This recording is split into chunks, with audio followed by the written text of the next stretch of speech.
मित्रांनो, यासारखी वाईट परिस्थिती आपल्या देशामध्ये कुठं असू शकत नाही. 2-2 कोटीचं लाइटिंग विद्यापीठ प्रशासनानं मेन बिल्डिंगला केले, पण विद्यापीठातल्या विद्यार्थ्यांना जेवणामध्ये अजून सुद्धा आया खावा लागतं.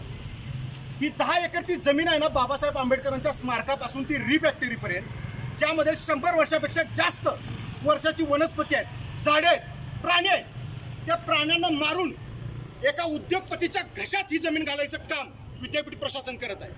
तर पहिला मुद्दा यातला असा आहे की ही जमीन, जी 10 एकरची जमीन आहे, ती 1000 कोटीपेक्षा जास्त ज्याची किंमत आहे, ती का देत आहे विद्यापीठ?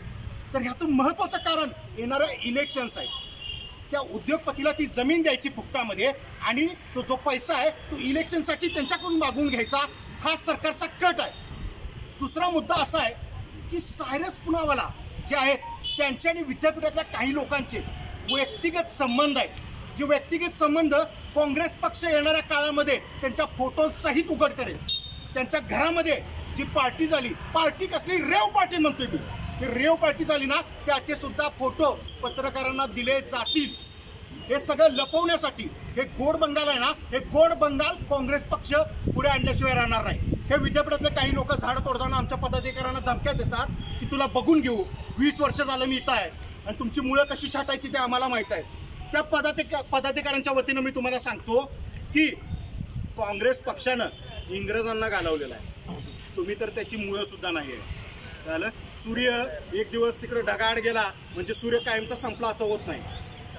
येणारा काळ हा काँग्रेसचा आहे. म्हणजे काँग्रेसची सत्ता येईल तेव्हा आमचे जे वरिष्ठ आहेत ते वरिष्ठ तुम्हाला योग्य उत्तर देतील की जे तुम्ही आमच्या पदाधिकाऱ्यांना धमक्या देताय ना, त्याची योग्य उत्तर तुम्हाला योग्य वेळी दिली जातील.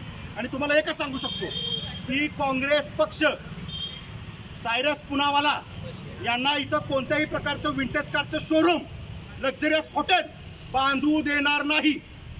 आणि हा आमचा शब्द आहे तुम्हाला. मी भाऊंना विनंती करतो की त्यांनी भाऊने आपलं अध्यक्ष मत व्यक्त करा. जामोहन सर आले, सरांचं तुम्ही स्वागत करतो.